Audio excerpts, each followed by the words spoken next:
സർവത്ര ദേവീ നാമസങ്കീർത്തനം മഹാദേവ്യൈ നമഃ.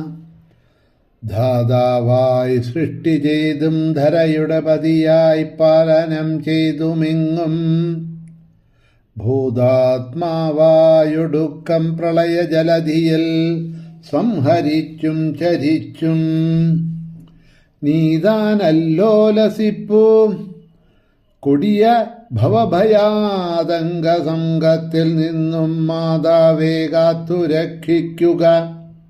കഴലിണയിൽ ക്ഷീണനായി വീണൊരെന്നെ. ദേവീ ശരണമമ്മേ. സുപ്രഭാതം, ശുഭദിനം. എല്ലാ ധന്യാത്മാക്കൾക്കും പുലർകാല വന്ദനം. ശ്രീമദ് ദേവി ഭാഗവത നിത്യപാരായണ പരമ്പരയുടെ ഇന്നത്തെ സത്സംഗത്തിലേക്ക് എല്ലാ സജ്ജനങ്ങൾക്കും സുസ്വാഗതം.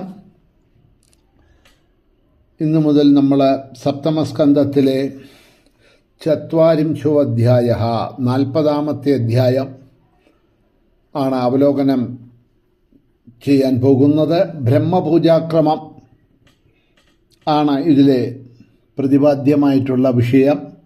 ഇപ്പോൾ കഴിഞ്ഞ അധ്യായത്തിലും നമ്മൾ ആ ദേവീപൂജാവിധികളെയൊക്കെ തന്നെയാണ് അവലോകനം ചെയ്തു കൊണ്ടുവന്നത്.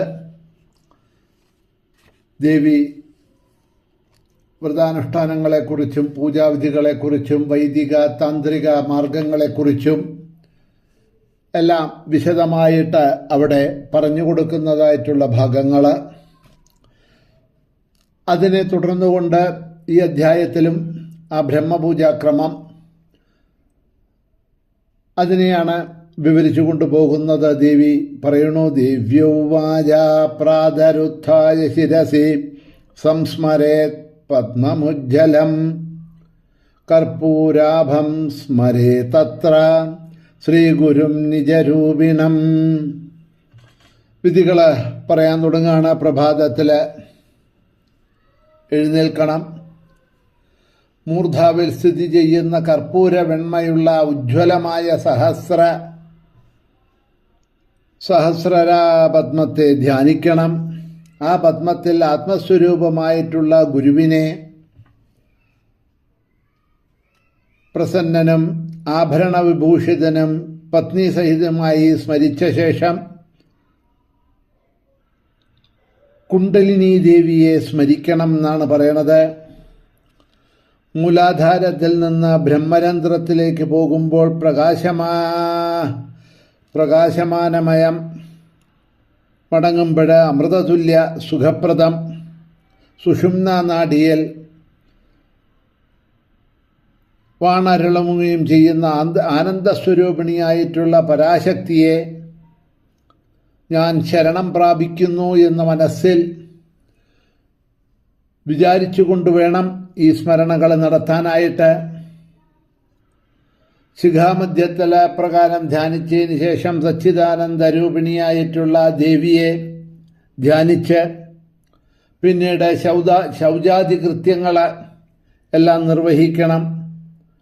എന്ന് പറഞ്ഞാൽ സ്നാനം, നമ്മൾ പല്ല് തേക്കുക, മുഖം കഴുകുക, സ്നാനം ചെയ്യുക, ഇതൊക്കെ പറഞ്ഞില്ലേ, അതെല്ലാം കഴിക്കണം. അതിനുശേഷം എൻ്റെ പ്രീതിക്ക് വേണ്ടിയിട്ട് അഗ്നിഹോത്ര ഹോമം നടത്തണം. ബ്രാഹ്മണനാണെങ്കിൽ ബ്രാഹ്മണനെ പറഞ്ഞിരിക്കുന്ന വേദവിഹിതമായിട്ടുള്ള കർമ്മമാണ് അഗ്നിഹോത്രം എന്നുള്ളത്. ഗൃഹസ്ഥന്, ബ്രഹ്മചാരിക്ക് സമിധാദാനമാണ് പറഞ്ഞിട്ടുള്ളത്. അപ്പോൾ ബ്രഹ്മചര്യം, വിവാഹത്തിന് മുമ്പുള്ള ബ്രഹ്മചര്യം എന്ന ആശ്രമത്തിലിരിക്കുമ്പോൾ സമിധാദാനം ചെയ്യണം. ഗൃഹസ്ഥാശ്രമത്തിൽ അഗ്നിഹോത്രം ചെയ്യണം. ഇങ്ങനെയൊക്കെ നിയമങ്ങളുണ്ട്. അതെല്ലാം ചെയ്ത് അതിനുശേഷം സങ്കല്പ പൂജ ചെയ്യണമെന്നാണ് പറയണത്. ഭൂതശുദ്ധി ചെയ്യണം. പഞ്ചഭൂതാത്മകമായ ശരീരത്തെ ബീജമന്ത്രങ്ങൾ കൊണ്ട് ശുദ്ധീകരിക്കലാണ് ഇതൊക്കെ. പിന്നെ മാതൃകാന്യാസം ചെയ്യണം. ധ്യാനിക്കുന്നതിനുള്ള ഇഷ്ടദേവതാ രൂപത്തെ മന്ത്രങ്ങളെ കൊണ്ട് സ്പഷ്ടീകരിക്കലാണ് ഈ ന്യാസം എന്നൊക്കെ പറയണത്. ഹൃല്ലേഖ കൊണ്ടുള്ള മാതൃകാന്യാസം നിത്യവും ആചരിക്കേണ്ടതാണ്. ഇതൊക്കെ ഈ പൂജാവിധികളാണ് പറഞ്ഞു പോകുന്നത്. കേട്ടാൽ മനസ്സിലാവുക എന്നുള്ളത് വളരെ പ്രയാസമുള്ളതാണ്. എങ്കിലും പ്രതിപാദ്യമായ വിഷയമായതുകൊണ്ട് പറഞ്ഞു പോവുകയാണെന്ന് മാത്രമേ ഉള്ളൂ. മൂലാധാരത്തിലെ ഹാകാരവും ഹൃദയത്തിലെ രാകാരവും ഭൂമധ്യത്തിലെ ഈകാരവും മസ്തകത്തിലെ ഹ്രീങ്കാരവും കൊണ്ട് ന്യാസം ചെയ്യണം. അതാത് മന്ത്രത്തിന് പറഞ്ഞിരിക്കുന്ന ന്യാസങ്ങളും അന്യന്യാസങ്ങളും എല്ലാം ചെയ്യണം. പിന്നെ സ്വന്തം ദേഹത്തിലെ ധർമ്മം, ജ്ഞാനം, വൈരാഗ്യം, ഐശ്വര്യം എന്നീ കാലുകളോടുകൂടിയ ഒരു പീഠം കൽപ്പിക്കണം എന്നാണ് പറയണത്. അതിനുശേഷം പ്രാണായാമം, എൻ്റെ സ്ഥാനമാണ് ഹൃത്കമലം എന്ന് ദേവി പറയണു. പ്രേതാസനം കൽപ്പിച്ച് മഹാദേവിയെ ആ ഹൃത്കമലത്തിൽ ധ്യാനിക്കണം. ബ്രഹ്മ, വിഷ്ണു, രുദ്രൻ, ഈശ്വരൻ, സദാശിവൻ ഇത്രയും പേരാണ് എൻ്റെ പാദമൂലത്തിൽ സ്ഥിതി ചെയ്യുന്ന പഞ്ചപ്രേതങ്ങൾ. ഇവരെ പഞ്ചഭൂതങ്ങൾക്ക് അധിപന്മാരും ജഗത്, ജാഗ്രത, സ്വപ്നം, സുഷുപ്തി, തുരീയം, തുരീയാതീത അവസ്ഥകളോടുകൂടിയവരുമാണ് എന്നാണ് പറയണത്. ദേവിയുടെ പറയണു, ഞാനാവട്ടെ മായാവിശിഷ്ട ബ്രഹ്മമാണ് സർവദാ ഈ പഞ്ചഭൂതങ്ങൾക്ക് അതീതിയുമാണ്. അതുകൊണ്ട് ശക്തിതന്ത്രത്തിൽ ഇവരെ ആസനമായി കൽപ്പിച്ചിരിക്കുന്നു.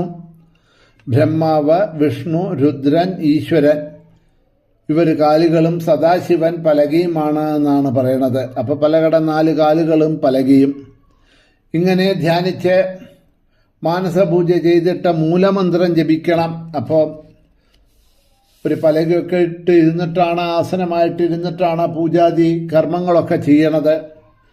അപ്പോൾ ആ പലക എന്താണ്? കാരണം നമ്മുടെ പൂജാവിധികളൊക്കെ എടുത്ത് നോക്കിയിട്ടുണ്ടെന്നുണ്ടെങ്കിൽ എല്ലാം ശാസ്ത്രോക്തമാണ്, വേദോക്തമാണ് എന്ന കാരണം കൊണ്ട് എല്ലാറ്റിനും അതിൻ്റേതായിട്ടുള്ള ഓരോരോ കാരണങ്ങൾ, ഓരോരോ വിശേഷങ്ങൾ, ഓരോരോ തത്വങ്ങൾ, അതിൻ്റെ പിന്നിലുള്ള ഓരോരോ കാര്യങ്ങളുണ്ട്. കാര്യങ്ങളില്ലാതെ കണ്ട് വെറുതെ എന്തെങ്കിലും ചെയ്ത് കാണിച്ചു കൂട്ടുന്നതല്ല എന്നർത്ഥം.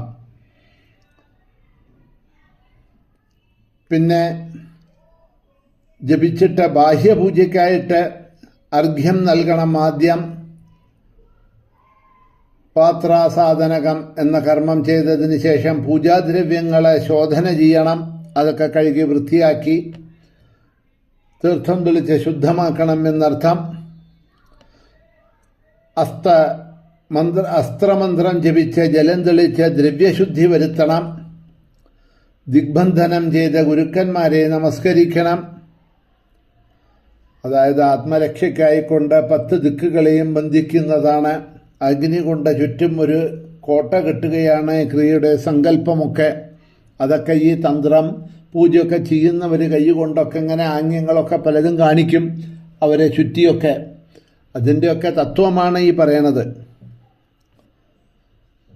ആ ഗുരുക്കന്മാരുടെ അനുവാദത്തോടെ ഹൃദയത്തിൽ ഭാവന ചെയ്ത എൻ്റെ ദിവ്യ സുന്ദരമായിട്ടുള്ള മൂർത്തിയെ പുറത്തു വച്ചിരിക്കുന്ന പീഠത്തിൽ മന്ത്രസഹിതം ആവാഹിച്ച് പ്രാണപ്രതിഷ്ഠ ചെയ്തിരുത്തണം.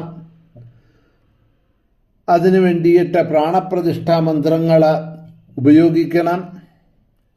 അപ്പോൾ ഓരോ ഭഗവാനെയാണെങ്കിലും ദേവിയാണെങ്കിലും പ്രാണപ്രതിഷ്ഠ ചെയ്യുമ്പോൾ ആ മന്ത്രങ്ങൾക്ക് മാറ്റങ്ങൾ ഉണ്ടാവും. അതാത് ദൈവങ്ങൾക്ക് ഏതേത് മൂലമന്ത്രങ്ങളാണോ പറഞ്ഞിട്ടുള്ളത്